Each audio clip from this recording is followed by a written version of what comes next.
vamos a arrancar. Saludamos a las personas que están acá, que se van conectando, las personas que vayan viendo este inicio de video. Vamos a iniciar hoy con uno de los textos más maravillosos que hay en este libro de Kierkegaard, de O lo uno o lo otro, de Out en Ten Eller, que es el texto de El más desgraciado. Acá la traducción es el más desdichado. En la versión de Kierkegaard de los textos de Trota, perdón, de Gredos, la de Trota es esta que estamos leyendo. La de Gredos sí lo traduce como el más desgraciado. Me gusta más la traducción del más desgraciado, por aquello de la gracia, ¿no? Aquello de la gracia. Alguien que ha perdido la gracia y pues entonces está en la desgracia. No sé exactamente cuál será la traducción en el danés. De todas maneras, el concepto del cual va a ser eco, que va a ser el concepto de la Unglückliches Bewusstsein de Hegel, la conciencia infeliz, tal como nosotros la traducimos, pues está bien, porque Glück significa felicidad, Glück significa dicha, y Unglückliches Bewusstsein puede ser traducida como la conciencia desdichada o la conciencia infeliz, que es un concepto de Hegel que va a aparecer digamos, sobre todo al comienzo de este texto, ¿no? De todas maneras, quiero tener la versión de Gredos relativamente cerca, como para compararla. Vamos a bajar acá, vamos a tener la versión de Gredos. Gredos sacó un segundito, vamos a grabar acá el archivo que lo estoy descargando. Gredo sacó una colección, como ustedes seguramente la habrán visto, de grandes pensadores, Biblioteca de Grandes Pensadores se llama. Y en ellos pues hay unos textos de Kierkegaard.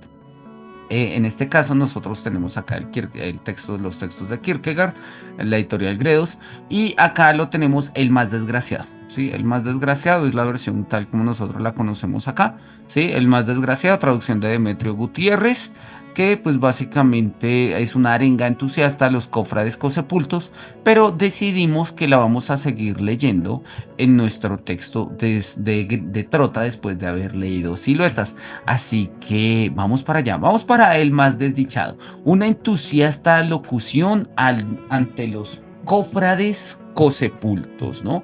Que habíamos dicho que es la manera en la que estamos traduciendo y pues vamos a seguir traduciendo este término, ¿no?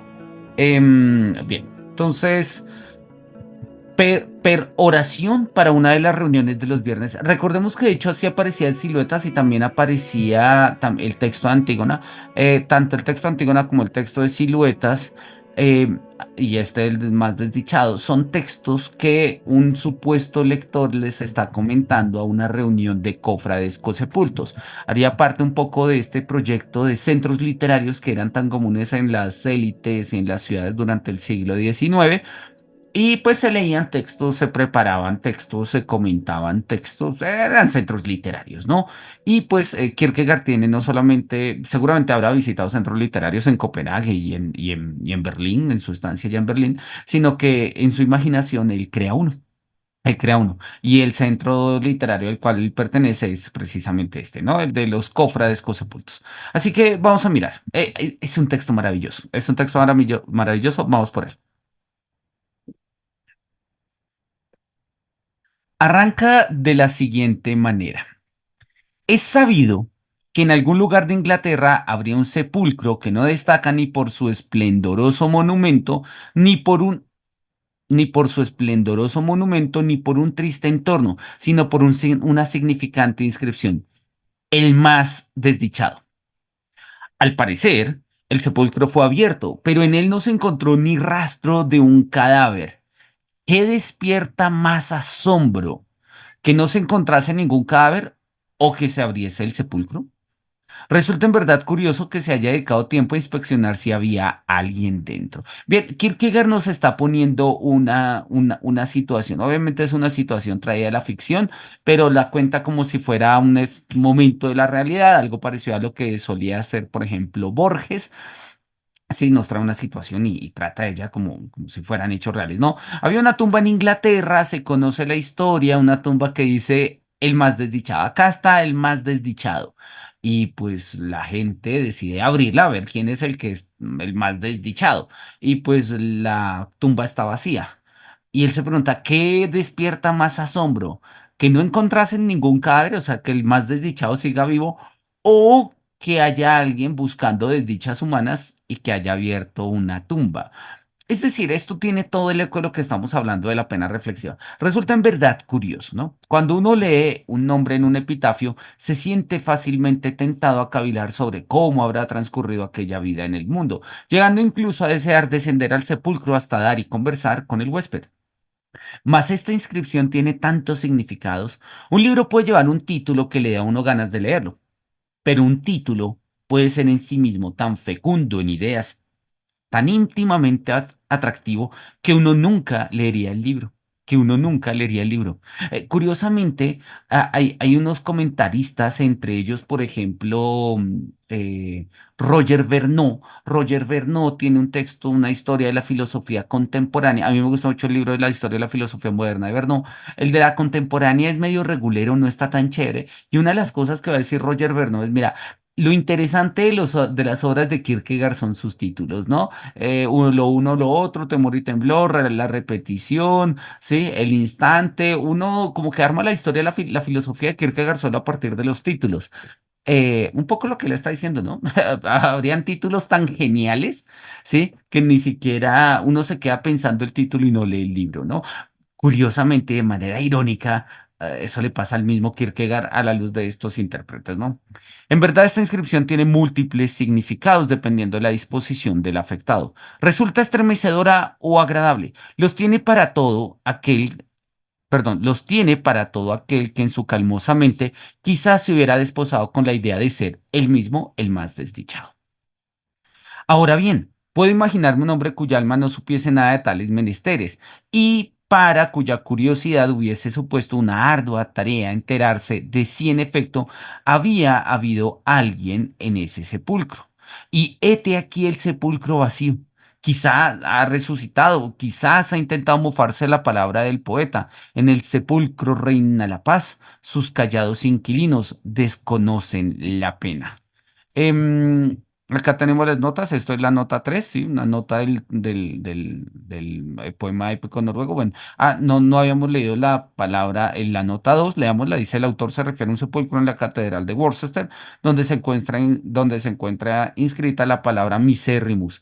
En un cuaderno de notas del 1840 escribe Kierkegaard, hay un lugar en Inglaterra, un mausoleo, en el que solo constan estas palabras, el más desdichado. Puedo imaginarme que alguien lo leyera y pensara que dentro no había nadie enterrado, sino que estaba destinado para él mismo, ¿no? Hace parte de sus papeles, que sería como a ver, acá está. Que sería como la entrada del diario de, pues, de la reflexión que va a dar pie posteriormente a este texto, ¿no? Pero listo, volvamos al texto, volvamos al texto. Entonces decía Kierkegaard lo siguiente, ¿no? Quizás ha resucitado, quizás ha intentado mofarse las palabras del poeta. En el sepulcro reina la paz, sus callados inquilinos desconocen la pena. Quizás no ha encontrado reposo, ni siquiera en el sepulcro. Quizás ha vuelto a recorrer veleidoso el mundo tras abandonar su casa, su hogar, dejando tan solo sus señas. O tal vez no ha sido aún encontrado el famoso desdichado, a quien ni siquiera las Euménides han perseguido hasta dar con las puertas del templo y con el humilde banco de las orantes, sino a quien las penas han mantenido en vida, a quien las penas han seguido al sepulcro. Si es cierto que no ha sido aún encontrado, emprendemos pues, mis queridos cofrades cosepultos, cual cruzados, una expedición no hacia aquel santo sepulcro en el venturoso oriente, sino aquel penoso sepulcro en el desdichado occidente.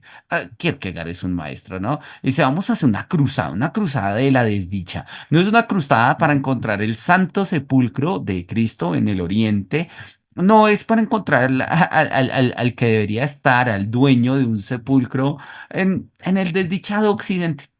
En el desdichado occidente. Notemos, y yo creo que esto es importante, porque esta idea de la desdicha occidente,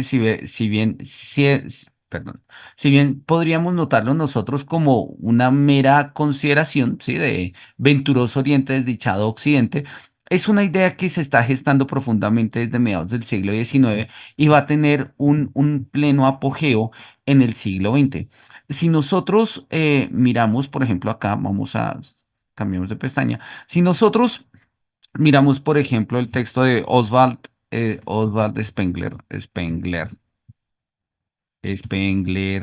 acá está Oswald Spengler. Él escribió un texto muy, muy famoso que se llama La decadencia de Occidente o El ocaso de Occidente. Tradicionalmente este es el libro, sí, La decadencia de Occidente, esto así es como se le conoce. Acá está.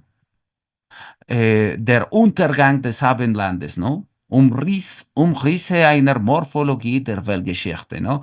O sea, como la caída de Occidente, bosquejos, digámoslo así, de una morfología de la historia universal. La tesis de Spengler es básicamente que Occidente está agonizando, o sea, Occidente está en su atardecer. No, Spengler no es tan optimista de decir que Oriente está en su apogeo, no, sino que Spengler ya está detectando lo que más adelante detectará Adorno y Horkheimer en la dialéctica de la Ilustración, que el proyecto occidental está dando todo de sí, ya se está desgastando, ¿sí? Él lo asemeja a una vela que todavía da luz, pero que está a punto de morir. Sí, y esta idea de que Occidente está en decadencia es una idea que empieza a surgir desde, sobre todo desde el contexto del final del romanticismo en el mundo alemán, por allá en 1830. La idea de buscar lo remoto en Oriente, ¿no? En el siglo XIX va a haber un apogeo en Europa de un orientalismo casi que místico, ¿sí? De los cuales nosotros vamos a tener grandes figuras, figuras como Schopenhauer en la filosofía, figuras como Hermann Hesse en la literatura, ¿sí? Son figuras que van a encontrar, digamos, se van a sentir encantados por este mundo oriental. Muchos otros van a ir al mundo antiguo, a Grecia, van a descubrir Troya, algunos van a terminar en los contextos latinoamericanos, alemanes, en general, europeos, particularmente alemanes, peleando por independencias lejanas, ¿no? Pensando un poco que el mundo europeo como Occidente, tradicionalmente en la denominación clásicas, tal como se conoce, el mundo occidental está terminando, está en decadencia, ya, sí, ya no hay mucho más por hacer ahí. Eso es algo que incluso podríamos llegar a rastrear hasta Hegel. Pero bueno, dejémoslo ahí y sigamos con Kierkegaard, ¿no? Vamos a hacer una cruzada. Vamos a hacer una cruzada, pero esta cruzada es especial. En esta cruzada no vamos a irnos hasta el lejano oriente o hasta Medio Oriente, hasta el venturoso oriente por el sepulcro del Cristo. No, no, vamos a irnos al triste occidente, al desdichado occidente y vamos a buscar una tumba destinada al más desgraciado. En los aledaños de aquel sepulcro vacío lo buscaremos, al famoso desdichado, seguros de encontrarlo, pues así como la nostalgia de los creyentes tiende al santo sepulcro, así también son atraídos los desdichados hacia Occidente por aquel sepulcro vacío, y cada uno de ellos se satisface con la idea de haberle sido destinado. Claro, ahí está. Ahí está la idea. ¿Acaso no merece una deliberación como esta ser objeto digno de nuestra consideración? Nosotros, cuya actividad, y voy a reverenciar la sagrada usanza de nuestra asociación, es un ensayo en la casual plegaria aforística. Nosotros que no pensamos ni hablamos de modo aforístico, sino que vivimos de modo aforístico.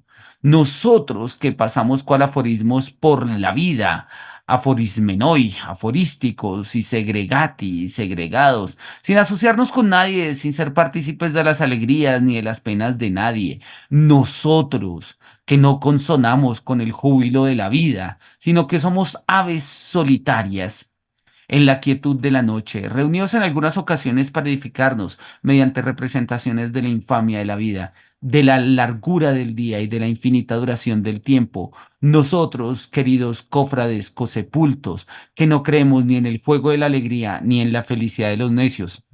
Nosotros, que en nada creemos salvo en la desdicha. Sí, ahí está nuestro credo, ¿no? Este es como el credo de los cofrades cosepultos. Sí, esto es como el credo de los cofrades cosepultos. Ahí los ponemos. Listo, este es el credo de los cofrades cosepultos. Y lo que ellos van a creer se resume, pues precisamente como lo acaban de decir, en la desdicha. ¿Sí? En nada creemos salvo en la desdicha. Por eso, ubicar un sepulcro que diga el más desdichado resulta altamente interesante para esta cofradía. He aquí cómo se abre en paso una multitud sin fin de todos los desdichados. Ahora bien, muchos son los que se creen llamados y pocos los escogidos. Y entonces va a pasar algo divertidísimo en el texto. Y esto es muy Kierkegaard. Y ahí es donde se ve el talento literario de un filósofo, ¿no? Cuando coge una idea y es capaz de transformarla a un relato, una anécdota maravillosa. La idea es simple. Encontramos una tumba en el triste occidente, en el desdichado occidente, allá en Inglaterra, que dice al más desgraciado, o al más desdichado. Y entonces nos preguntamos por qué alguien haría una tumba así. Ahora, abren la tumba y está vacía. Y entonces nos preguntamos por qué alguien abriría una tumba, que se supone que es una tumba, ya hay alguien muerto allí, que dice al más desdichado. Si no es porque en el fondo hay una búsqueda de quién es el más desdichado. Y quien encuentra una tumba así siente la tentación de sentirse identificado con que esa tumba es de él, ¿no? Él lo había dicho acá, ¿no? Sí, él lo había dicho acá. Se hubiese despojado con ser la idea del mismo el más desdichado, él lo había dicho. Sí, cuando uno se pone a pensar ese tipo de cosas, uno podría imaginarse que esa tumba le pertenece a uno, ¿sí? Y de una manera medianamente devota, así como los creyentes van al Santo Sepulcro en Tierra Santa a visitarlo, manera de peregrinación, pues los cofrades con sepultos, los más desdichados, van a estar en línea para visitar el sepulcro del más desdichado. Y esto se vuelve entonces una anécdota. Vamos a ver que van a empezar a desfilar las personas más desgraciadas del mundo digamos, como buscando poseer y buscando tener el derecho a ser el más desdichado y por ende, pues la pertenencia de este sepulcro, ¿no? Entonces dice, he aquí cómo se abren paso en multitud sin fin los más desdichados. Ahora bien, muchos son los que se creen llamados, pero pocos los escogidos. Hay muchos que dicen que son desdichados, pero no lo son exactamente. Hay muchos que son, lo diríamos hoy en día, son posers, ¿sí? Es decir, es gente que posa de desdicha y oh, pobre de mí, y qué triste mi vida, pero al final es una desdicha bastante cómoda, ¿no? Lo habíamos dicho ya hace mucho tiempo en los Diapsalmatas y volvemos a decirlo, ¿no? Volvámoslo, ay, siempre se me olvida cuál es el número de la página, más que es uno de los Diapsalmatas más citados, pero pongámoslo acá. Em, Él dice acá, digo de mi pena lo que el inglés de su casa, mi pena is my castle, mi pena es mi castillo. Muchos hombres consideran que estar apenado es una de las comodidades de la vida. Sí, sí, sí, ese tipo de cosas lo piensa la gente, ¿no? Y ya habíamos puesto muchos ejemplos cuando leímos los de Absalmatas y cuando hemos hablado de la pena reflexiva y los volvemos a poner ahora. Muchos son los llamados, pero pocos los escogidos. Hay muchos que quieren hacer valer sus desgracias como las peores desgracias de la vida. Porque, oye, la desgracia da identidad, la desgracia genera comprensión, ¿sí?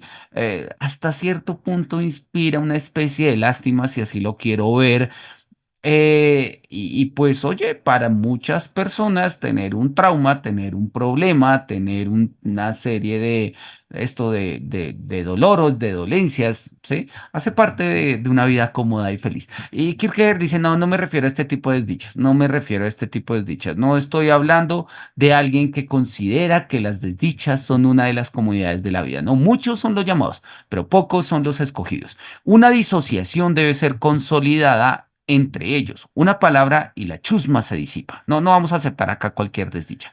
Son excluidos ni más ni menos todos aquellos intrusos, todos ellos que opinan que la muerte es la mayor desdicha, que son míseros porque temen la muerte. Pues nosotros, queridos cofrades cosepultos, nosotros como los soldados romanos, no tememos la muerte. Conocemos desdichas peores. En primer y último lugar, y por encima de todo, vivir. Sí, ahí está. Sí, hay quienes le temen a la muerte y la piensan que es la peor desgracia y eso los hace infelices en vida. Mira, los espantamos de una. Eso no es. Los cofrades cosepultos estamos convencidos, ¿sí? De que hay cosas peores que la muerte. Por ejemplo, la vida misma. Ay, si hubiese alguien que no pudiese morir, si fuese cierto lo que la leyenda cuenta sobre aquel judío eterno, la leyenda del judío errante, se supone que fue un judío que bueno, hay distintas versiones, miremos cómo lo cuentan acá, ¿sí? Nota 5. Se trata de Ahasverus, presente en las crónicas de carácter legendario en Europa, ¿sí? No tenía ni idea que tenía nombre, gracias por el dato. Presente en Europa y en Inglaterra a principios del siglo XIII, según una de las crónicas más antiguas, probablemente originaria en Armenia, el judío eterno sería guardián de Poncio Pilato y habría golpeado a Jesús con el puño al ser este conducido más allá de los límites de la ciudad, además de gritarle, camina más deprisa, a lo cual Jesús habría respondido, yo me voy, pero tú habrás de esperar mi vuelta. Hay muchas versiones digamos, de la historia, de la leyenda, del mito del judío errante, pero la idea es esta misma, ¿no? Es alguien que o golpeó a Jesús en el contexto de la crucifixión, o no lo ayudó en el contexto de su nacimiento y de su ida a Egipto, etcétera. El caso es que está condenado a errar por el mundo y a vivir hasta que Jesús vuelva por segunda vez. O sea, ya lleva 2000 años dando vueltas por ahí. Sí, entonces una leyenda medieval, repito, ahí del siglo XIII, y pues es hasta cierto punto, digamos, canónica en ciertos relatos europeos, ¿no? Entonces ahí lo tenemos, ¿sí? Podríamos pensar, ¿sí? En una persona inmortal, como en este caso el judío errante. ¿Cómo podría parársenos por la cabeza elegirlo en el más, cómo podría pasársenos por la cabeza elegirlo en el más desdichado? Entonces explicaría por qué el sepulcro estaba vacío, para indicar que el más desdichado es aquel que no puede morir, que no puede dejarse caer en un sepulcro. Y esto que nosotros decimos del más desdichado es un pensamiento que yo suelo asociar a la figura de Drácula. Y por eso me encantan estas referencias, ¿sí? Porque quizás el Drácula, la versión de Drácula del siglo XIX, tal como nosotros la conocemos en la obra de Bram Stoker, no es tan emocional como la figura que nos presenta la película de Coppola, ¿sí? Cuando la de El amor nunca muere, ¿no? En esta película, pues sí, tal cual, esa es la de Francis Ford Coppola. Eh, Ahí lo tenemos, no sé muy grande, pero bueno, tendrá que valer. Sí, el amor nunca muere, Drácula, Francis Ford Coppola. Es una reconstrucción fílmica bastante interesante, cercana hasta cierto punto, digamos muy cercana a la novela de Bram Stoker, pero pues también hay diferencias. Una de las diferencias es que, pues en la novela no se nos cuentan los amoríos del conde cuando estaba joven o en vida. Tampoco se nos cuenta cómo el joven se volvió Drácula, ¿sí? Eso se cuenta en otras historias, eso se va a contar, por ejemplo, en historias como las de Castlevania, ¿no? Justamente acá en el video que compartimos en el canal hace un par de días, habíamos mostrado precisamente cómo la figura de Drácula, acá lo tenemos, vamos a ponerlo ahí de fondo, ¿sí? Ahí está. Esto es de sí, esto es de Lament of Innocence, cuando Matías, que en este caso es la figura que se va a convertir en Drácula, reniega de su vida, ¿sí? Reniega de Dios, reniega del servicio por el cual, digamos, ante el cual él había estado peleando toda su vida como un cruzado, porque la idea es que Matías, que es este personaje verde, junto con Leon, que es el otro, que, sí, eran cruzados, habían ido a Tierra Santa a luchar por la causa divina, y cuando regresan, la esposa de Matías ha muerto. Y Matías no entiende y decide romper todo con Dios y se vuelve Drácula. Este mismo motivo va a aparecer en la saga de Castlevania posteriormente. Esta es la versión de Lords of Shadow 2, que es el reboot de la saga de Castlevania en el 2000. Creo que este juego salió en el 2012, 14, creo que en el 12. 14, bueno, tengo que buscar. Nos cuenta, digamos, la historia también de cómo Gabriel Belmont, sí, el protagonista del primer juego, se ha vuelto Drácula. Y una de las razones por las que se ha vuelto Drácula es precisamente por lo que estamos viendo acá.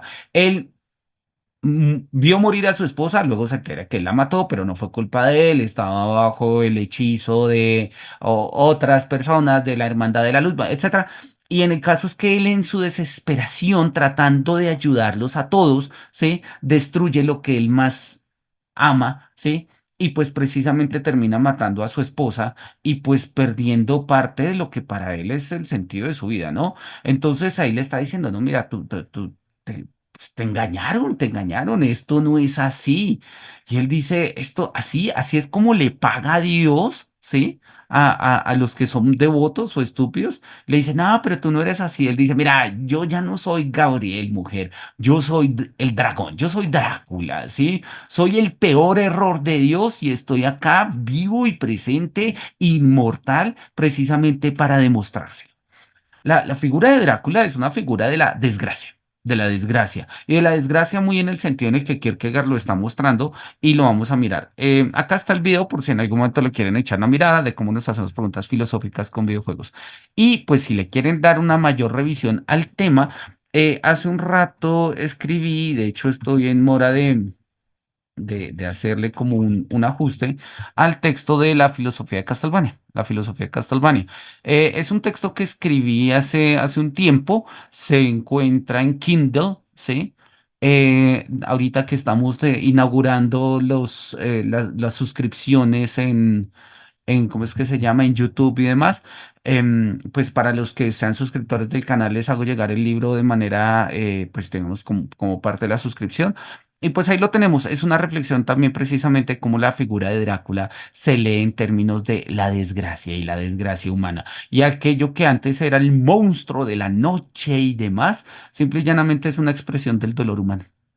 Podríamos en este sentido mostrar cómo Drácula es una silueta de la desdicha. Bien, volvamos otra vez volvamos otra vez al texto de Kierkegaard, ¿sí? Dice, claro, si nosotros estamos buscando a alguien que tenga que ocupar el sepulcro, sería pues alguien que no pueda morir. Entonces el caso estaría resuelto. La respuesta sería simple, pues el más desdichado sería el que no puede morir, tal cual. Eso es lo que habíamos dicho. Dichoso del que pueda, dichoso quien muera en su vejez, más dichoso quien muera en su juventud. El más dichoso sería quien muera al nacer y más dichoso que nadie quien nunca llegue a nacer. Pero así no son las cosas, pues la muerte es la dicha común a todos y en tanto en cuanto el más desdichado no haya sido encontrado, es susceptible de búsqueda en esta circunspección. O sea, pues la leyenda del judío errante, al igual que la de Drácula, pues claramente podríamos pensarlo como el más desdichado, pero pues como no hay judío errante y Drácula es una historia, pues vamos a seguir en la búsqueda del más desdichado. Y aquí que la chusma se ha disipado y el número ha menguado. Ya no hay tantos, ¿no? Había mucha gente, sí, yo y mis desgracias de la vida. No, después de decir, mira, a ver, no se trata de yo y mis desgracias de la vida, ¿no? Eh, Sí, algunos que dicen como, pues lo que habíamos mostrado, no, es que qué triste morir, ¿no? ¿Para qué he nacido si tengo que morir? Esto es una desgracia. No, hay cosas peores que la muerte, entre ellas la vida misma. Y aquí que la chusma se ha disipado y el número ha menguado. No es que yo diga ahora, brindadme vuestra atención, pues sé que ya la tengo, ni dadme vuestro oído, pues sé que me pertenece. Vuestros ojos fulguran, os alzáis de vuestros asientos. Se trata de un torneo en el que sin duda merece la pena participar. Estamos en un torneo de la desgracia. Sí, hoy en día dirían reality, ¿no? Es raro, es putre, pero sería el equivalente. Vamos a poner que es un torneo, ¿sí? Es un torneo. Es un torneo de la desdicha y vamos a elegir al más desdichado. La recompensa es más altiva que cualquier otra en el mundo entero y más certera, pues quien sabe a ciencia cierta que es el más desdichado no necesita temer la dicha. No tiene que saborear la humillación de verse obligado a gritar en su última hora, Solón, Solón, Solón. ¿No? Que es un grito que, como nos cuenta acá, hace parte de un relato de Heródoto, según el cual Creso, rey de Lidia, condenado a muerte tras ser vencido por los persas, grita 3 veces desde la hoguera el nombre de Solón, al recordar que éste le había dicho una vez que ningún hombre es dichoso en vida, que ningún hombre es dichoso en vida. Bueno, esto es lo que pues cuenta Heródoto, ¿no? El rey persa hace que un intérprete le explique el significado de esa exclamación y tras comprenderla dispone que Creso no sea ejecutado. Claro, si recuerda que ningún hombre es dichoso en vida y lo van a condenar a muerte, pues le van a dar la dicha. Entonces, la peor sentencia es, después de que le expliquen por qué había gritado Solón, Solón, Solón, mantenerlo con vida, ¿no? Es un relato, digamos que es el motivo del cual nos está mostrando esta expresión de Solón, Solón, Solón. Bien, inauguremos pues una competición libre. Es una competición libre. Acá podemos participar todos los desgraciados, ¿no? Es un torneo en el cual vale la pena participar. Ya sea por motivos de rango o de edad, nadie será excluido. Excluido no está nadie salvo el dichoso y aquel que teme a la muerte. Sí, eso sí no pueden participar. Eso no pueden participar. Bienvenido sea todo miembro digno de la congregación de los desdichados. El sitial se destina a todo aquel realmente desdichado y el sepulcro al más desdichado.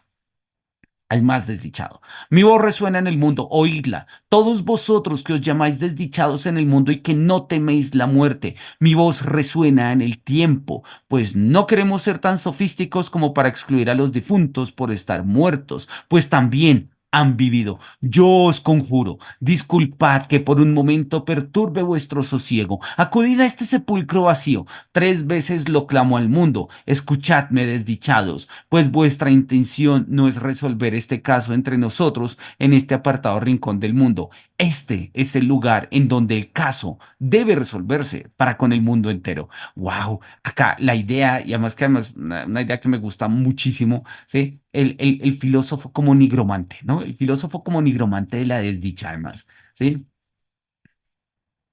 El filósofo como nigromante. Y en este caso de la desdicha. Vamos a elegir quién es el más desdichado. Y si bien la muerte es una dicha, como lo habíamos dicho acá, ¿sí? Y por en ese sentido el más desdichado es el que no puede morir. Los que ya han muerto han vivido y en tanto que han vivido han sido desgraciados. Tal vez están enterrados en la tumba equivocada. Tal vez algunos de los desdichados de la historia deberían estar acá y sí, y deberían ocupar esta tumba. Así que vamos a traerlos, vamos a llamarlos, vamos a llamar a todos los desdichados del mundo, ¿sí? Más allá del tiempo, más allá de las determinaciones geográficas, lo convocamos. Nadie será excluido, ni vivos ni muertos. Solamente excluiremos al dichoso y al que teme a la muerte, porque no tiene nada que hacer acá escogiendo la tumba del más desdichado. Pero el resto vamos a llamarlos a todos. Mi voz resuena en el tiempo, ¿sí? Pues no queremos ser tan sofísticos. Denme un segundo. Listo. Mi voz resuena en el tiempo, pues no queremos ser tan sofísticos como para excluir a los difuntos por estar muertos, pues también han vivido. Yo os conjuro. Listo, esto es maravilloso. Vamos a ponerlo de todos los colores posibles porque esto está muy bonito. Esto es profundamente bello. Listo. Mas antes de pasar a tomar declaración a cada cual, habilitémonos para asistir aquí en calidad de dignos jueces y combatientes. Es un torneo, ¿no?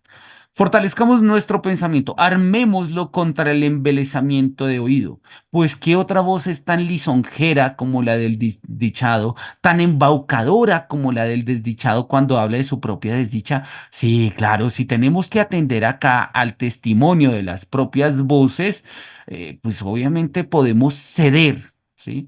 Ante la desdicha de del desdichado.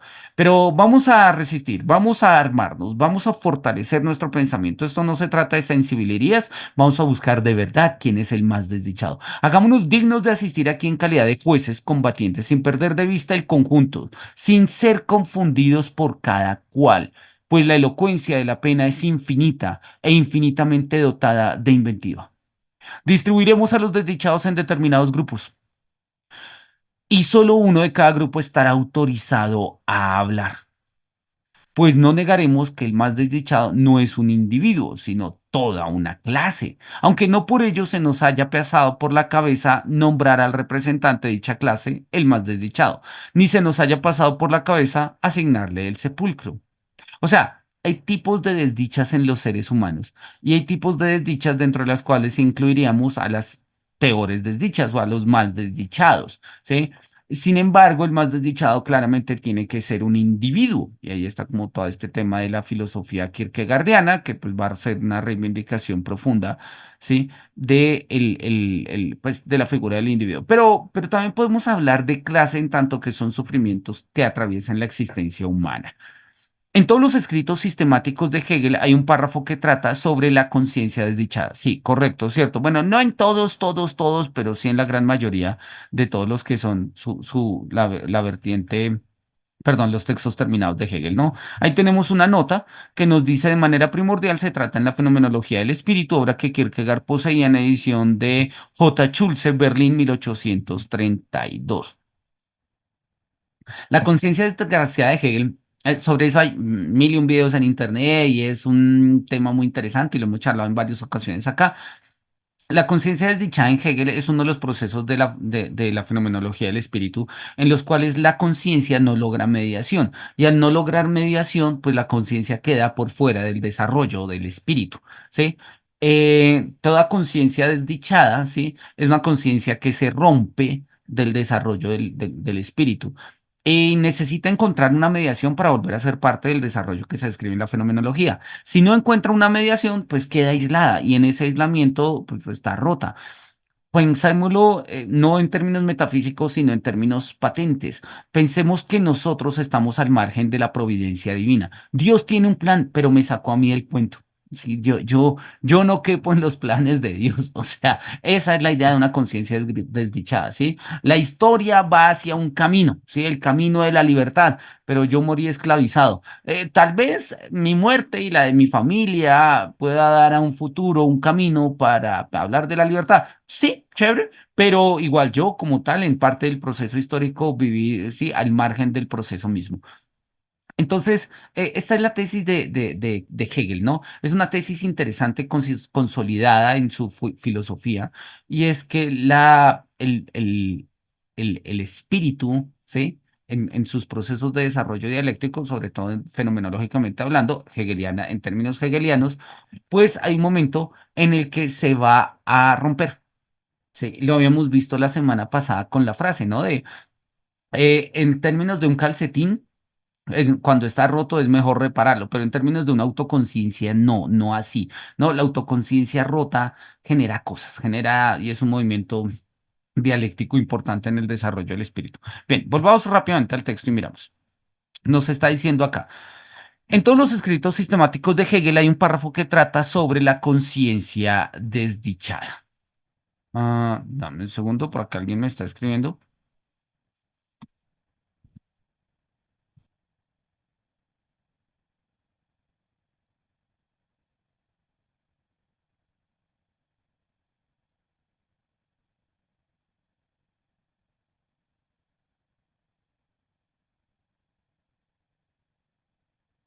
Listo, ahí nos está escribiendo un compañero, a ver si de pronto que quería conectarse y demás.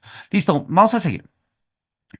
En todos los escritos sistemáticos de Hegel hay un párrafo que trata sobre la conciencia desdichada. Con ferviente desasosiego y palpitaciones se da uno siempre a la lectura de semejantes disquisiciones con el temor de enterarse de demasiadas cosas o de demasiadas pocas. La conciencia desdichada son estas unas palabras que solo con ser insertadas de modo casual a lo largo de un discurso son capaces de hacer helar la sangre, de poner los nervios de punta. Y en este caso, pronunciadas con tanta contundencia como sucede con aquellas misteriosas palabras en una narración de Clemens Brentano, la tercera nuez es la muerte, son capaces de hacerle temblar a uno como un azogado. Claro, esta expresión de la conciencia desdichada, y es un, digamos, como un poco la crítica que le está haciendo Kierkegaard a Hegel y al hegelianismo en particular, ¿no? Se habla con demasiada facilidad y demasiada banalidad del concepto de la conciencia desdichada. ¿Sí? Si nos lo tomásemos en serio, tendríamos que temblar, ¿sí? Hay un texto muy bonito de Derrida que se llama Cómo no temblar, ¿sí? Es un texto, Cómo no temblar, Derrida. Es un texto interesante donde Derrida pues nos va a mostrar, de hecho, bajémoslo y lo miramos, ¿sí? Em, Pongámoslo acá, Cómo no temblar, Derrida. Es un texto interesante en el que Derrida va a hacer una reflexión pues, muy al estilo de Derrida, sacando temas un poco raros, recordando a Kierkegaard, obviamente, ¿sí? Recordando a Kierkegaard, pues en el concepto del temblor, ¿sí? Y Derrida empieza justamente así, ¿cómo no temblar? ¿Cómo no temblar? ¿Sí? O sea, no es un manual de cómo no temblar, sino la pregunta es, ¿cómo es que no temblamos? Y él lo va a decir más adelante. Él va a decir que no temblamos lo suficiente. Miremoslo. Hay que temblar. No temblamos jamás lo suficiente cuando proponemos un discurso, una filosofía o una política del temblor. Agrego que el temblor, si es que existe, excede todo hay que, toda decisión voluntaria y organizada, todo poder, todo deber bajo la forma de la ética, el derecho y la política. El temblor va más allá de esto. El temblor no es comprensión, la objetivación del espíritu en sus dinámicas dialécticas. El temblor es algo diferente. Denme un segundo.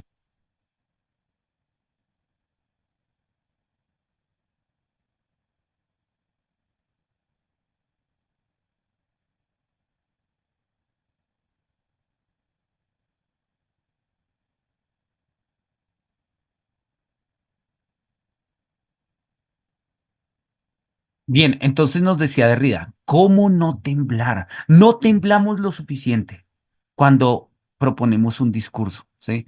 No temblamos jamás lo suficiente cuando proponemos un discurso. Es lo que le está diciendo de una u otra forma Kierkegaard a Hegel. No, hablan de la conciencia desdichada, pero lo hablan categóricamente, ¿no? Cuando yo hablo de esto, hay que temblar, ¿sí? Él lo dice, ¿no?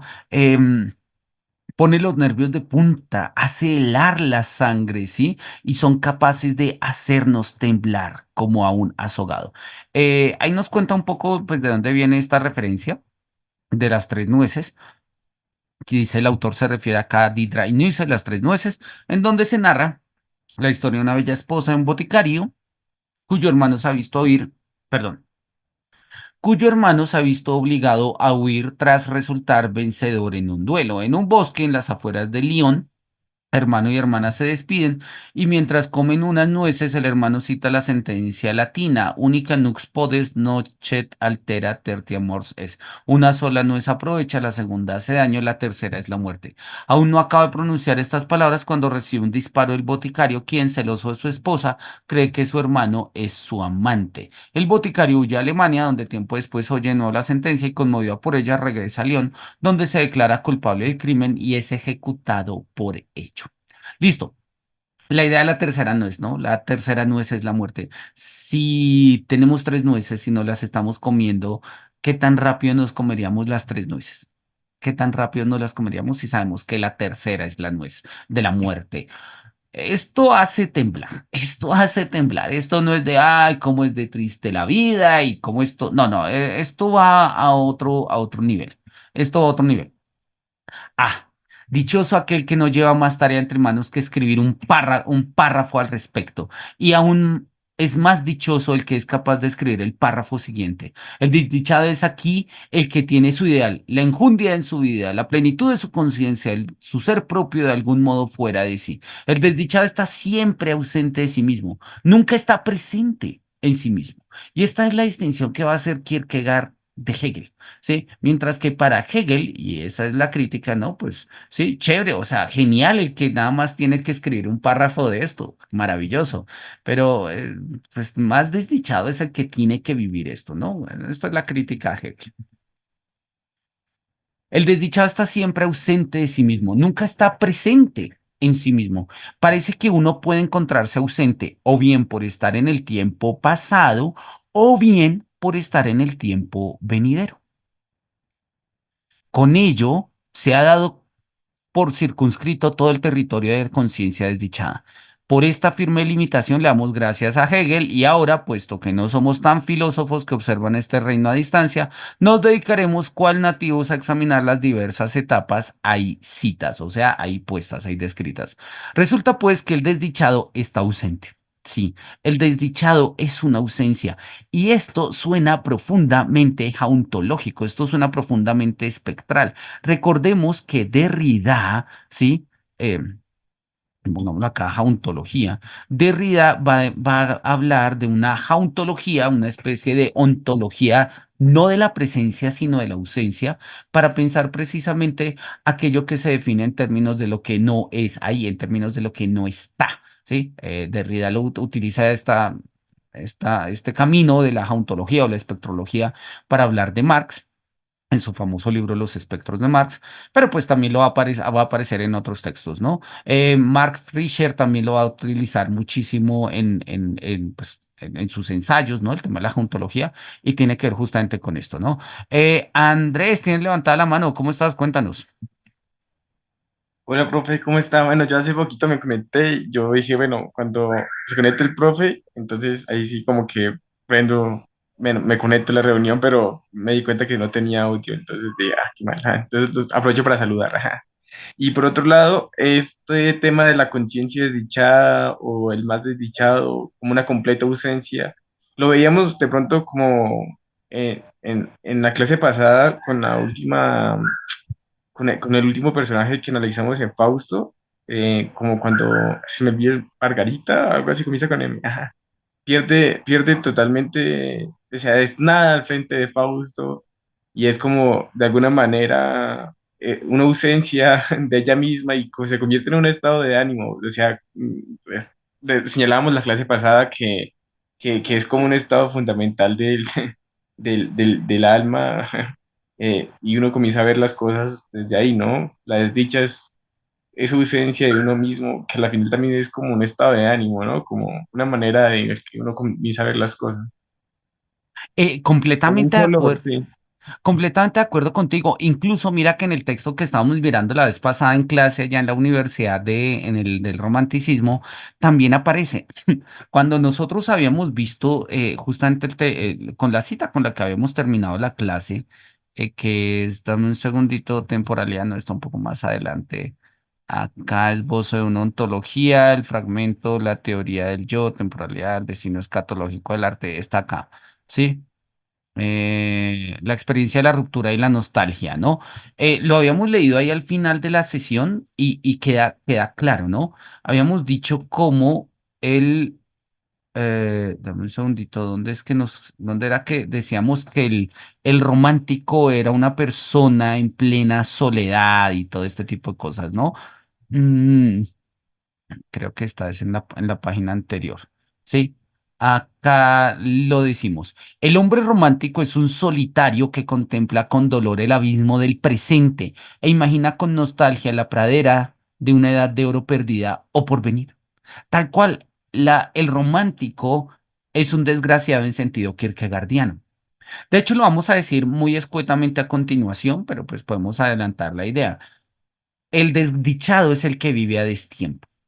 Sí, y si bien se puede vivir a destiempo hacia el futuro y a vivir hacia destiempo al pasado, Kierkegaard se da cuenta que la desdicha sobre todo es quien vive a destiempo en el pasado, porque con el futuro de todas maneras hay un poco más de plasticidad, pero de todas maneras el punto es que la desdicha hace que nosotros estemos ausentes de nosotros mismos, ausentes de nuestro presente. Y el ejemplo que tú traes a colación de María Bomersch, perdón, de Margarita en el Fausto, es exactamente eso. Margarita termina estando ausente de sí misma porque quedó completamente definida por Fausto y cuando Fausto ya no está, pues ella tampoco está aun cuando está ahí, pero se empieza a desdibujar. De hecho, vamos a mirar más adelante que entre la lista de todos los desdichados que van llegando, Margarita, pues, no exactamente Margarita, pero una figura femenina que podríamos pensar que coincide con algunas de estas siluetas femeninas también va a ser su aparición.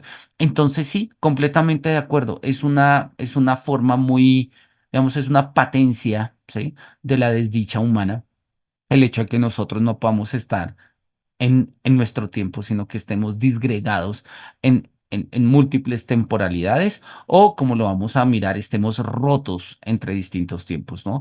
Y en este sentido, el hombre romántico es profundamente desgraciado, es profundamente desdichado, porque el hombre romántico o está en el futuro o está en el pasado, pero no está en el presente y no es como, ay, a ver, enfócate en el presente, vive tu vida, disfruta el presente. No, es que está tan roto que en su ruptura no existe el presente.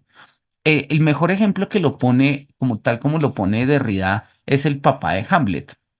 eh, en la tragedia de Shakespeare, cuando matan al papá de Hamlet, al papá lo matan, pero el espíritu se queda ahí, se queda sin presente, ¿sí? Y él lo va a decir, es un joint of time, o sea, el tiempo ha quedado roto y en este momento el papá de Hamlet va a quedar pues amarrado a un espacio en el que él ya no es, en el que no es su tiempo, ¿sí? Y eso hace que lo espectral sea inquietante, porque lo espectral precisamente tiene que ver con eso, con esta ruptura entre el espacio, entre la unidad del espacio y del tiempo, ¿no? Ruptura que obviamente no estamos hablando acá nosotros en términos físicos, sino pues en términos completamente hermenéuticos, comprensivos, ¿no? Entonces sí, Sí. De hecho, al- estaba viendo WandaVision, bueno, como que la tenía pendiente ahí de mucho tiempo atrás. Yo dije, ahora que estamos con espíritu romántico, como que viendo los cortos que había estado por ahí rondando en YouTube, dije sí. como que tiene algo de romántico, ¿no? Sobre todo como inicia, ¿no? Como de unos recuerdos extraños que evocan la infancia, en algún momento de la infancia, y que ella intenta como reconstruir su vida a partir de ciertas fisuras en su vida y que comienzan a darle sentido ahora, ya luego de que está muy grande. Entonces es como doloroso, pero un poco así funciona estar ausente de uno mismo. No quiere decir que no haya nada, hay cosas, pero esas cosas, digamos que no se datan no tienen como un referente en el mundo, y si lo tienen, está muy desvanecido, y eso como que ahí comienza a tratar como el tema de la ontología, a coger fuerza y poder ahí para tratar este tipo de episodios en los que a veces como que no sabemos cómo tratarlos, ¿no? Eso que tú dices es muy cierto. Acá tenemos a nuestra Wanda de confianza, ¿no? Yo la tengo acá al lado precisamente porque, oye, hace parte de mis lararios, ¿no? Está en mi larario acá junto a Darth Vader y a Hefesto. En algún momento hablaremos de por qué están todos ellos acá acompañándonos. Pero tienes toda la razón. Y mira que en WandaVision es muy... ¿Ya te terminaste la serie para saber si hago spoilers o no?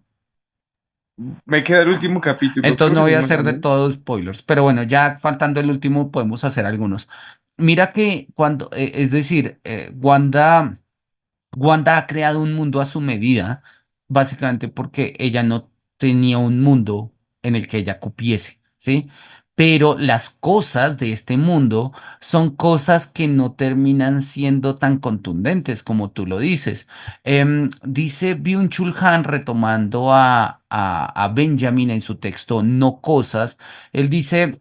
hoy en día, siglo XX, XXI, el contexto en el que escribe Byung-Chul Han, los seres humanos hemos perdido, hemos olvidado el valor de lo consistente, de lo sólido, un mundo demasiado líquido, donde ya no nos referimos a cosas, de hecho no necesitamos cosas, nos basta la información. Hemos cambiado, dice Byung-Chul Han, la percepción de las cosas por el acceso a la información. Y citando a Benjamin, dice, antes uno pagaba por tener cosas y esas cosas hacían, era un vínculo con el mundo, era una forma de asegurar el mundo. Benjamin, y lo cita de Byung-Chul Han, tiene una reflexión muy bonita sobre el coleccionismo. Para Benjamin, el coleccionista es aquel que al margen de de las dinámicas del mundo, capitalismo, imperialismo, ¿sí? Es capaz de atender a la cosa y con esta cosa aferrar el mundo, como ponerle pivotes, como listo, se puede mover todo lo que quiera, pero acá está, ¿sí? Y obviamente acá cosas significan cosas con sentido, como las cosas que colecciona el que colecciona. Yo colecciono libros, videojuegos, figuras, ¿sí? Entonces, son cosas con sentido. Hay otras cosas que no colecciono, no sé, películas, discos de música, eso yo no lo colecciono. Hay otros que sí coleccionan eso. Pero no importa qué coleccionemos, lo importante es que coleccionamos. A Byung-Chul Han le llama la atención que hoy en día el coleccionismo se vuelve un lujo, lujo de verdad, o sea, coleccionar algo es de mucha plata y que en el fondo sí, al mismo tiempo se ha comercializado tanto que tampoco es que sea tan consistente, se van diluyendo. Obvio hay cosas, obvio coleccionamos cosas, pero digamos ya no se coleccionan películas, ¿sí? Ya no coleccionamos música, pagamos por el acceso a un catálogo de películas, pagamos por un acceso a un catálogo de música, entonces compramos Netflix y compramos Spotify o YouTube Music o lo que sea, y ahí nosotros podemos acceder a una información, pero no poseemos esa información. Y como esta información no es una cosa, el mundo con el cual tratamos de aferrar, perdón, aquello con lo cual tratamos de aferrar el mundo, que es la información o el acceso a la misma, pues es muy débil. Entonces, pasa exactamente eso que tú estás diciendo y es clarísimo en WandaVision, ¿no? Las cosas, sus hijos, el perro, su esposo, ¿no? Con lo que Wanda trata de aferrar el mundo, no es tan sólido, eso tiene una dimensión más bien espectral, está roto en el tiempo como el mundo mismo en el que se ha creado, está también roto ahí en el tiempo, ¿no? Y por eso, y esto sí es un ligero spoiler del último capítulo, pero no va a decir nada más, ¿sí? Por eso, cuando se confronta con el Visión Blanco, ¿sí? La presencia del Visión Blanco va a mostrar una ruptura un poco en el mundo, que Wanda todavía lo controla porque es la bruja escarlata y porque pasa una cantidad de cosas, pero ahí hay un detalle que vale la pena mirar. Ese es un buen punto, Andrés. Gracias por comentarlo y por traerlo a colación. Bien, vamos a volver al texto de Kierkegaard. Vamos a volver al texto de Kierkegaard, ¿no? Entonces dice, mira, el desdichado está ausente, pero ausente está uno perdón, pero ausente está uno cuando uno está o bien en el tiempo pasado o bien en el tiempo venidero, ¿no? Eso significa estar ausente, quedarse colgado en el pasado o quedarse colgado en el futuro.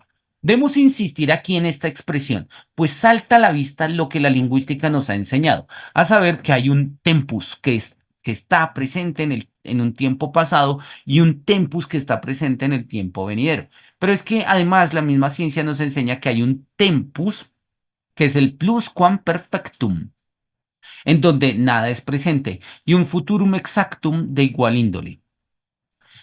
Estos coinciden con la individualidad expectante y la rememorante. Oye, no me acordaba de esto y me llama la atención. Ahora, no me acuerdo de la otra cita que voy a poner acá, pero Hannah Arendt tiene una idea parecida. Hannah Arendt, no me acuerdo, creo que está en De la historia de la acción, creo, tengo que revisar, no me acuerdo en dónde está. Hannah Arendt va a decir que nuestra experiencia del tiempo es plural. Nosotros tenemos una comprensión de la experiencia del tiempo en pasado, presente y futuro, y pues, sí, se entiende, eso ya funciona técnicamente, pero Hannah Arendt pregunta, ¿cuántos tiempos verbales tenemos nosotros? ¿Sí? Hablemos en el español, por ejemplo. Obviamente Hannah Arendt va a poner el francés, sí, creo que el inglés, pero creo que pone el ejemplo del francés. En el español nosotros tenemos del modo indicativo cuatro tiempos, el modo imperativo uno, van cinco, ¿sí? Y del modo subjuntivo tenemos otros cuatro, o sea, tenemos nueve. Si nosotros, estos son tiempos simples, si ponemos tiempos complejos, fácilmente vamos a llegar a 15 a 16 tiempos. Entonces, decir que lo único que existe es pasado, presente y futuro es no entender cómo experimentamos nosotros el tiempo. Y la mejor forma de entender cómo se experimenta el tiempo es pues a través de cómo lo nombramos, cómo lo decimos. Y lo nombramos y lo decimos precisamente pues a partir de categorías gramaticales, que no es que revelen la esencia del tiempo en términos heideggerianos, no, pero nos dan una pista mucho mejor que la que nos da la comprensión meramente física de pasado, presente, futuro. Sí, es más consistente, es más sólida, ¿no? Hanan entiende un planteamiento similar. Bueno, claro que estas justamente, en la medida en que son solo expectantes o solo rememorantes, son en cierto sentido también individualidades desdichadas, puesto que de ordinario solo aquella individualidad que está presente en sí misma es dichosa, ¿sí? Por otro, y además, eso suena tan epicuro, además, tan bonito. Por otro lado, sin embargo, no es posible en sentido estricto llamar desdichada a una individualidad que se hace presente en la esperanza o en el recuerdo.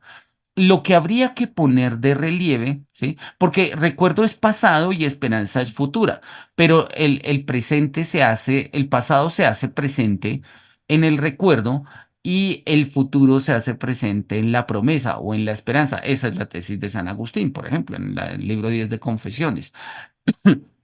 Pero va a decir Kierkegaard, en tanto formas de presencia son dichosos. No, no estamos hablando de ellos. Ellos serían figuras de la dicha. Nosotros estamos hablando acá de figuras de la desdicha. Lo que habría de poner de relieve en este caso es justamente que se hace presente en este o en aquella. A raíz de eso mismo, ¿qué es lo que va a pasar? Quienes se quedan viviendo completamente en la esperanza, rompiendo el presente y quedándose en la esperanza, pues son desdichados. Y quien rompe el presente y se queda viviendo en el recuerdo, pues son desdichados. Sí, vivir en el recuerdo y no en el presente es una de las formas elementales de la desdicha. A raíz de esto mismo observamos también que un revés, por más gravoso que sea, de ningún modo puede hacer de un hombre el más desdichado. O sea, la desgracia humana no es por circunstancias, ¿sí? No es una circunstancia la que me haga desdichado, ¿sí? No es un revés de la fortuna lo que me hace desdichado. Por muy grave que esto sea, ¿sí? No es no es un hecho, no es una cosa, no es que tuve un accidente y perdí una mano. Duro, difícil, ¿no? Y es que yo era artista, pues más difícil aún. Pero el problema no es el accidente, el problema es cómo eso rompe tu tiempo, ¿sí? La nostalgia que tienes de cuando tenías mano, la frustración de ya no poder tener las esperanzas en el futuro de poderlo hacer, etcétera, etcétera, etcétera. La desdicha no se dice de una circunstancia, ¿sí? La desdicha no es circunstancial, es básicamente cómo más bien las circunstancias crean o se articulan, se dinamizan con la desdicha humana precisamente en tanto que pues temporalizan, ¿sí? O polarizan dentro de una temporalidad, pues estos sentidos, ¿no? Entonces, donde yo ya creo que en el futuro eh, que en el futuro no hay camino y simplemente tengo que quedarme viviendo en el recuerdo, en el pasado, o al revés, donde quiero negar todo mi pasado con la expectativa de un futuro mejor que no llega y que jamás va a llegar y no puede llegar, pero en el cual yo estoy allá metido.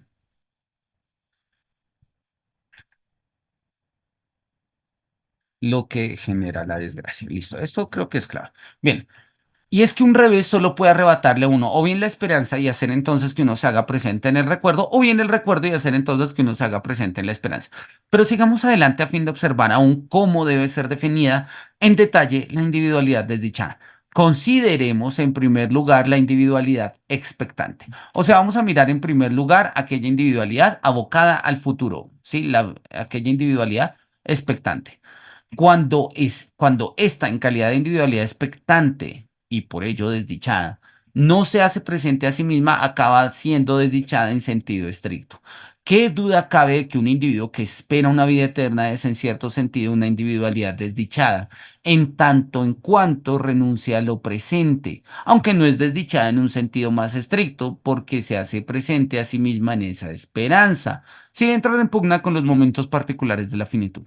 Si por el contrario, este individuo no logra hacerse presente a sí mismo en la esperanza, sino que pierde su esperanza y luego la recupera y así sucesivamente, entonces está ausente de sí mismo, no solo en el tiempo presente, sino también en el venidero. Tal es la formación de los desdichados. Claro, porque el desdichado que se pierde en la expectación, o sea, en el futuro, en la ilusión, pues si es firme y tiene fe y confía en que lo va a conseguir, así no se realice, pues esa ilusión se vive en términos presentes y pues por lo menos es feliz mientras la vive.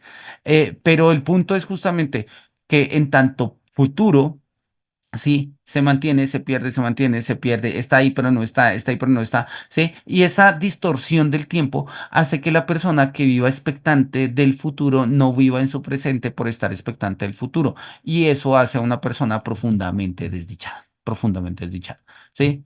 El recuerdo, bueno, acá podríamos, vamos a llamarlo como desdicha por expectación.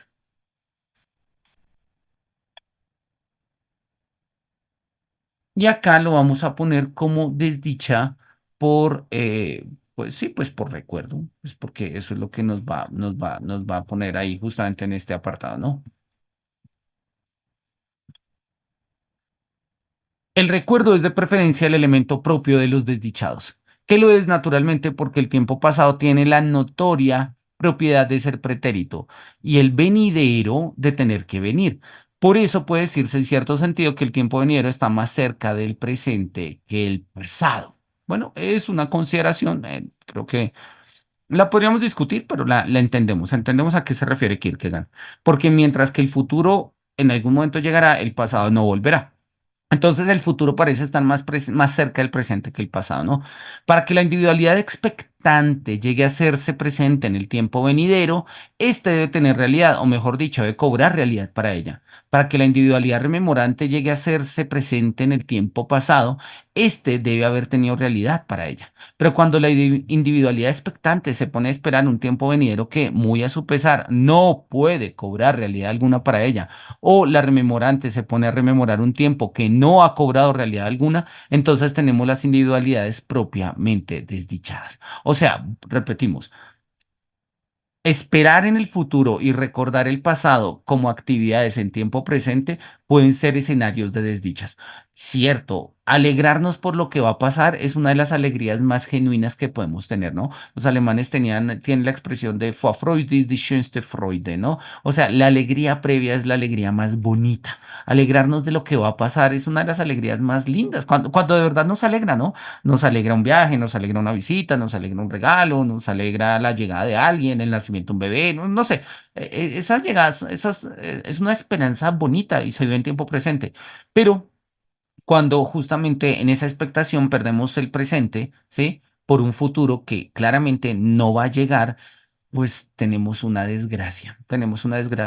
Kierkegaard no lo va a tratar aquí, pero podrían, bueno, no sé si más adelante lo mencione, creo que no, pero no lo va a tratar acá en uno de sus diarios, sí lo menciona sugerentemente y pues otras personas van a tratar eso cuando se trata el tema de la gracia y desgracia. Vamos a recordar cómo para Kierkegaard uno de los ejemplos de esta expectante, de la desgracia expectante, puede darse en el caso de la enfermedad. Hay personas que están enfermas y no pueden curarse, o sea, son enfermedades incurables y aún así esperan curarse, pero no se van a curar, no se pueden curar y sin embargo esperan curarse. Eso hace a las personas profundamente desgraciadas. Una forma compensatoria de resolver esto es mostrar que la salud no es del cuerpo, sino es del alma, lo cual explica por qué, compensatoriamente hablando, muchas personas enfermas que esperan sanación tienen una conversión religiosa. ¿Sí? Porque se dan cuenta, o sea, si nos quedamos a la espera únicamente de la sanación corporal, pues desdicha total, porque estamos viviendo en el futuro, pero en el futuro de una esperanza que no va, o sea, en el futuro que consiste en una esperanza que jamás se va a realizar y que los médicos dicen que no se puede hacer y nosotros sabemos que no se puede hacer y cada vez estamos empeorando más y eso no va a funcionar, o sea, desgracia total.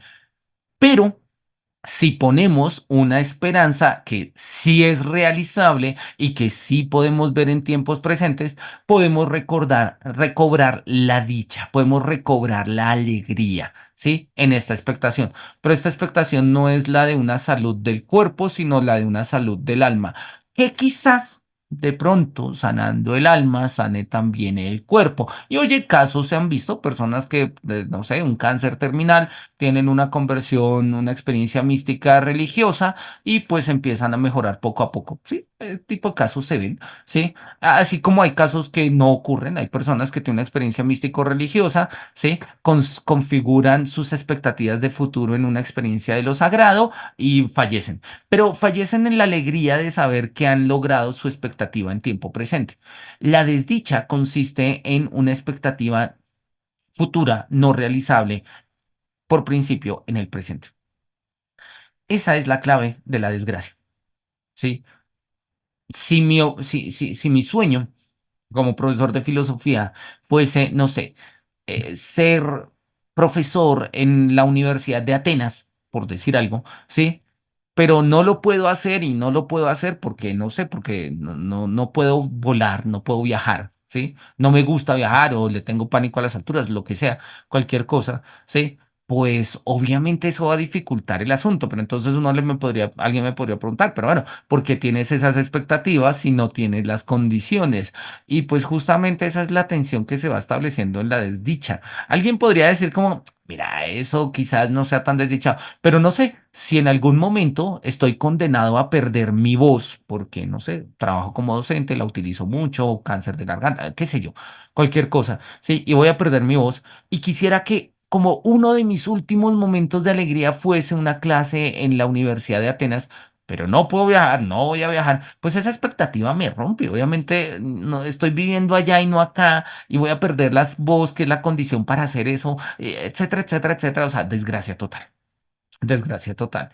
Eh, sí, ya el consuelo que nos queda sería la expectativa socrática, ¿no? La que Sócrates muestra en la Apología. Dice, ustedes piensan que la muerte es un castigo, yo pienso que no lo es, porque hay algunos que dicen que cuando uno muere, el alma es inmortal y el alma se va a un mundo donde pues vamos a hablar con otros seres inmortales. Entonces, pues qué chévere hablar con Aquiles y qué chévere hablar con los héroes de la antigüedad, me parece maravilloso. Sí, una forma irónica, claramente, de Sócrates en la Apología, mucho antes de establecer la inmortalidad del alma como un fundamento de toda la filosofía platónica, pero ahí está esta premisa de podríamos hacer de la expectativa algo presente para que no fuera tan desdichada. Uno podría creer que lo primero no es posible o tenerlo por puro delirio, y sin embargo no es así, pues aunque es muy cierto que la individualidad expectante no espera nada que no tenga realidad para ella, también lo es que espera algo que ella misma sabe que no puede realizar. Ese es el quid de la desgracia, ¿sí? Esperar algo que se sabe que no se puede realizar. Ahí es donde reside el quid de la desgracia del expectante, ¿sí? Vamos a ponerlo ahí, pero pongámosle como flechitas para entenderlo, ¿sí? Y vamos a ponerle ahí vamos a ponerle otra flechita. Y vamos a ponerle acá el nombre de desgracia por desgracia expectante. Cuando justamente una individualidad, habiendo perdido la esperanza, en lugar de convertirse en una individualidad rememorante, se propone seguir siendo expectante, tenemos la susodicha formación. Cuando una individualidad, habiendo perdido el recuerdo o no teniendo nada que rememorar, no quiere convertirse en expectante, sino que quiere seguir siendo rememorante, tenemos una formación propia de los desdichados, tal cual. Y ahí también la tenemos. ¿Sí? Cuando el pasado pesa de tal manera, ¿sí? Que no permite expectativa futura posible, ¿sí? Hace que de una u otra forma nosotros nos quedemos encerrados en el pasado. Hace que nosotros nos quedemos encerrados en el pasado. Y esto puede ocurrir tanto en el horizonte de lo empírico, ¿sí? Humanamente hablando, como puede ocurrir también en el orden de lo histórico, ¿no? Hay quienes se quedaron encerrados en el mundo clásico, ¿sí? En la memoria de lo antiguo y les fue imposible soñar un mundo mejor. Y les fue imposible y su dicha consistió en su desdicha, ¿no? Su dicha consistió en no poder vivir después, ¿sí? En un escenario mm, como el que ellos siempre quisieron. Hay un momento, yo no sé si ya se han visto la película o no, salió hace un par de años. Igual voy a hacer el spoiler porque no le fue bien. A mí me gustó, así que no voy a hacer demasiados problemas, no voy a ser demasiado crítico con la película, que es la película de Indiana Jones cuando se encuentra con Arquímedes. Sí, hay una vaina ahí súper friki, y hay un viaje en el tiempo y todo ese tipo de cosas, ¿sí? Y Indiana Jones termina encontrándose con Arquímedes, ¿sí? Y acá está, ¿sí? Arquímedes, ahí está. Indiana Jones termina viajando al asedio de Siracusa cuando los romanos estaban atacando el mundo griego, en el cual va a morir Arquímedes, y de hecho Indiana Jones va a estar ahí, y está feliz, y él no quiere regresar, y cuando le dicen, bueno, devolvámonos al futuro, es ¿a qué? Ya, o sea, mi esposa no me ama, mi hijo se murió, ya todo lo perdí, déjenme acá, ya, o sea, además porque, y eso para que Harrison Ford se faja una actuación maravillosa de alegría cuando empieza a hablar en griego antiguo con Arquímedes y dice, oye, este habla raro, pero lo entienden, ¿sí? Es una anécdota bonita y obviamente el exceso de pasado impide que nosotros tengamos una apertura hacia el futuro. El exceso de pasado impide que nosotros tengamos una apertura hacia el futuro y por ello el pasado se puede volver una carga pesada, muy pesada, ¿sí? Tan pesada que pues quisiéramos, o sea, no movernos más porque no podemos movernos más, ¿sí? Algo por el estilo es lo que nos va a decir Nietzsche en la segunda consideración intempestiva. En la segunda consideración intempestiva de Nietzsche, que se llama De los usos de la historia para la vida, ¿sí? A ver si lo tenemos por acá, nos aparece la imagen. Acá está segunda consideración intempestiva sobre la utilidad y los inconvenientes de la historia para la vida. Es un texto interesante, es un texto muy, muy valioso. Nietzsche nos va a mostrar cómo, básicamente, como tres grandes concepciones de la historia, tal como la va a considerar, es la historia monumental, o sea, esta historia de grandes monumentos, de los grandes hechos del pasado y que porque son así de grandes siempre hay que mantenerlos pulidos y cubiertos y tales, y está bien, pero a veces se nos puede ir la vida puliendo monumentos y no vivimos. Luego él va a llamar la historia anticuario, que es una segunda forma de hacer historia. Y es una forma en la que vamos a conservar todo lo que es histórico por el hecho de ser histórico. O sea, todo lo que es antiguo es histórico y es valioso. Y entonces nos va a pasar un poco lo que le pasaba al personaje este en El Principito, que tenía que prender y apagar, prender y apagar, prender y apagar las velas. Y es un trabajo incesante porque en la medida en que cada tiempo, cada momento histórico pasa, cada momento histórico es digno de historia. Entonces ahora hacemos historia del COVID, ahora hacemos historia de videojuegos, ahora hacemos historia del cine de Marvel. O sea, de las cosas incluso que son más recientes, como ya ha pasado tiempo, son históricas y hay que abordarlas históricamente y hay que mantenerlas históricamente y hay que tratarlas históricamente con todo el rigor de las disciplinas históricas y etcétera, etcétera, etcétera. Y Nietzsche dice, ese tipo de historias no dejan vivir. Ese tipo de historias no dejan vivir. El pasado se come al futuro, el pasado se come el porvenir y nos quedamos encerrados ahí. Tampoco se trata de renegar del pasado, obvio no, pero necesitamos una comprensión de la historia crítica, va a decir Nietzsche, que sea conveniente para la vida, que sea conveniente para la vida. Esta es la consideración de Nietzsche. Kierkegaardianamente hablando, podríamos ponerlo pues, de hecho lo ponemos en los términos que están acá, ¿no? Cuando una individualidad, habiendo perdido el recuerdo, no teniendo nada más que rememorar, no quiere pasar al futuro, sino que se aferra al pasado, ¿sí? Pues eso es una receta para desdichados. Así, si un individuo hubiese ido a parar a la edad antigua o a la edad media, mira que, y no sé, no lo tenía preparado. Pues el ejemplo de Indiana Jones, ¿sí? Que termina ya en la edad antigua. Vamos a poner acá a Indiana Jones. Vale, mira, me gustó. Así, si un individuo hubiese ido para la edad antigua o a la edad media o a cualquier otra edad, pero de modo tal que ésta hubiese adquirido una marcada realidad para él, o si hubiese ido a parar a su infancia o a su juventud de modo tal que una de estas hubiese adquirido una deseada realidad para él, entonces no sería propiamente una individualidad desdichada en sentido estricto. Claro, Indiana Jones no es desdichado por estar en el mundo griego, él de hecho él es feliz, él es desdichado cuando le toca volver, ¿sí? Si yo imaginara por el contrario un hombre que no hubiese tenido infancia, dado que esta época habría quedado atrás de él sin adquirir un significado propio, pero que ahora tras convertirse, por ejemplo, en maestro de niños, hubiese descubierto todo lo bello que estriba en la infancia y quisiese pues rememorar su propia infancia, volver su mirada hacia ella sin cesar, entonces ¿qué duda cabe de que este sí sería un ejemplo muy adecuado? ¿Sí? Una persona, y el ejemplo es bueno, el ejemplo es bueno, ¿sí? Es el ejemplo del maestro sin infancia. Entonces, el ejemplo del maestro sin infancia. Él dice, pensemos en una persona cuya infancia cero significativo. O sea, pasó de agache, no pasó nada especial, tampoco tiene recuerdos muy bonitos. O sea, es un tipo que fue niño y luego fue adulto y ya está. O sea, la niñez simple y llanamente fue un proceso biológico evolutivo de su propio ser.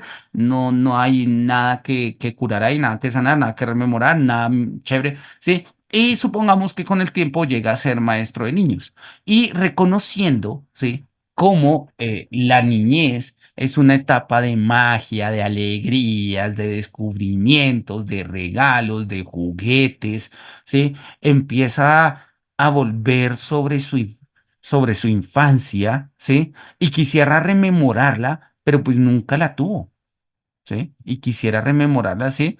Esto sí sería un ejemplo muy adecuado de lo que sería la desgracia, un desdichado.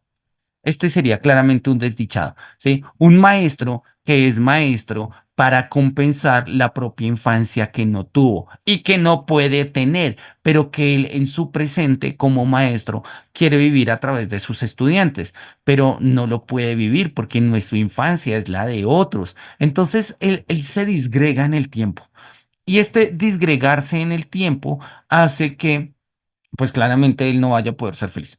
Clarísimamente, no va a poder ser feliz. Y como no va a poder ser feliz, pues va a quedar roto, va a quedar temporalmente roto. Retrocediendo vendría a descubrir el significado de aquello que había quedado atrás de él y que, a pesar de todo, quería rememorar en virtud de su significado. Si imaginase un hombre que hubiese vivido carente de las alegrías o de los placeres de la vida y que ahora, llegado el mismo instante de su muerte, pusiese la vista en ellos, supongo que no moriría, lo cual habría sido lo más afortunado, sino que resucitaría.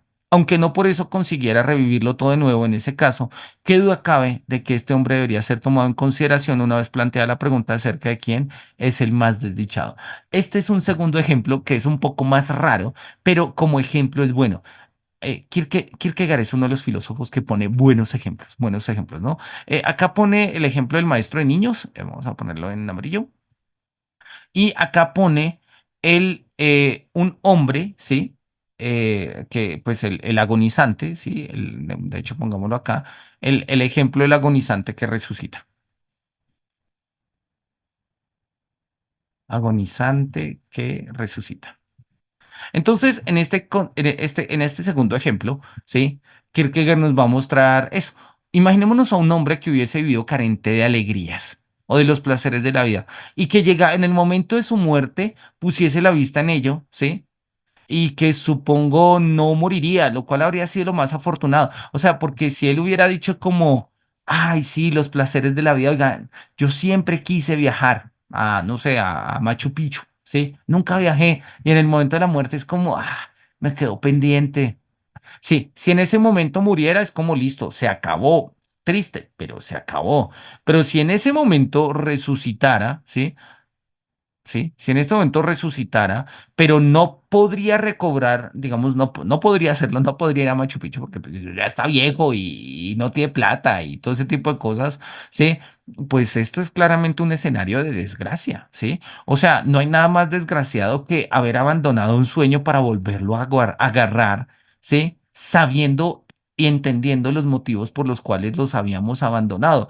No hay nada más desdichado que volver sobre unos recuerdos y en el momento de soltarlos, volver a aferrarlos, ¿sí? Y recuerdos que pues claramente resultan dolorosos, que son recuerdos de, pues, de las dificultades y las privaciones y demás, ¿no? Entonces, claramente acá Kierkegaard nos está poniendo este ejemplo, ¿no?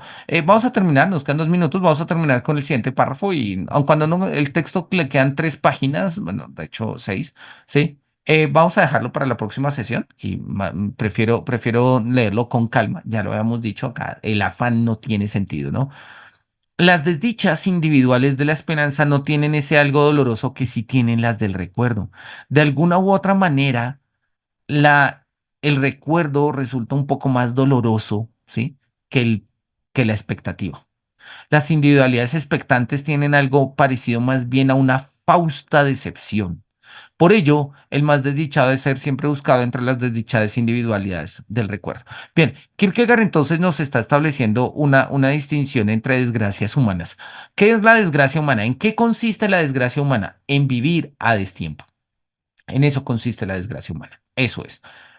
Pero, ¿sí? Si nosotros recordamos, si nosotros reconocemos, la idea de vivir a destiempo es que podemos entenderla como un destiempo a futuro y un destiempo a pasado.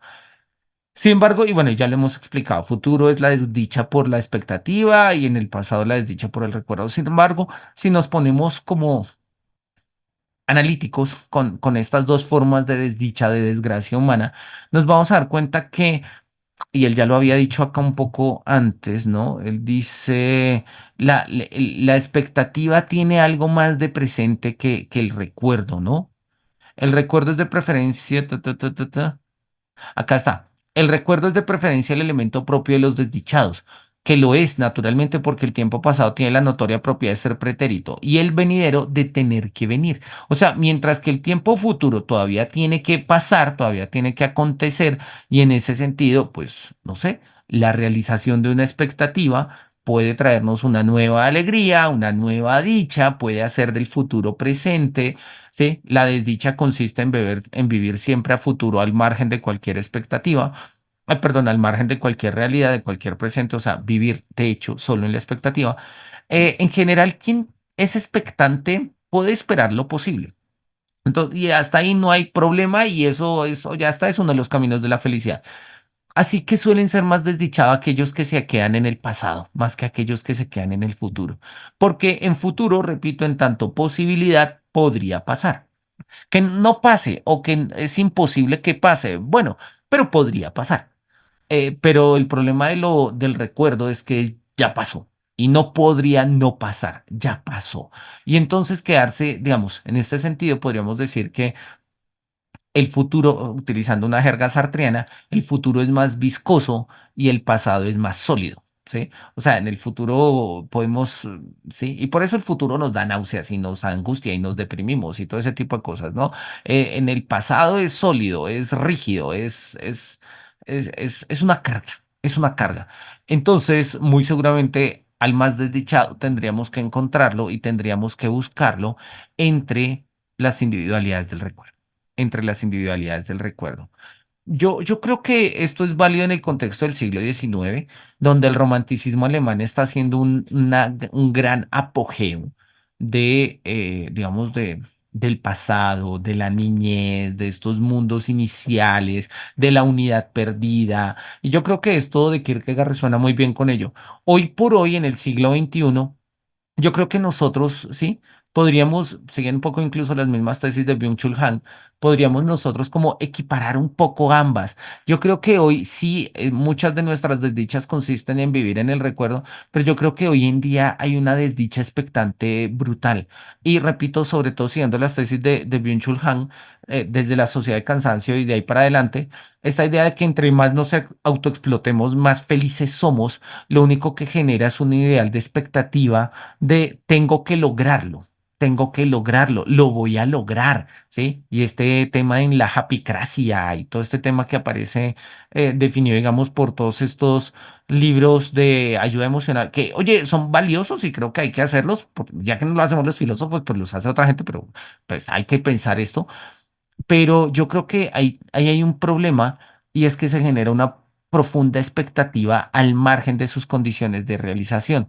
Y cuando nos aferramos profundamente a una expectativa al margen de sus condiciones de realización, estamos a esto de caer en una desdicha. Y yo creo que gran parte de nuestra desdicha presente hoy, o sea, la que vivimos hoy en día, es también desdicha de futuro. Y yo creo que en eso podemos establecer una distinción con la de Kierkegaard. Pero bueno, también tenemos desdichas del pasado, claro que sí. Bien, vamos a terminar ahí. Ya luego Kierkegaard va a decir, bueno, prosiguemos, imaginemos una combinación de formaciones, o sea, quiénes van a ser estos grupos desdichados que van a estar en este torneo, en este certamen, en este reality que habíamos dicho, ¿sí? Que nos van a mostrar un poco como cuáles son los quid de la desgracia humana y vamos a buscar cuál es el más desgraciado, o sea, aquel que por derecho propio de sus desgracias ha de poseer la tumba, ¿no? Pero eso lo miraremos la próxima sesión.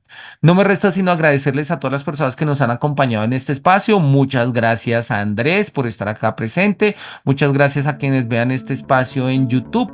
No olviden que nos pueden apoyar acá en el canal, dándole clic a la campanita, suscribiéndose, apoyándose en los links de Patreon, de PayPal, demás. Y no me resta sino invitarles a que sigamos leyendo Kierkegaard y nos vemos la otra semana. Que los cielos nos miren con su beneplácito y hasta pronto.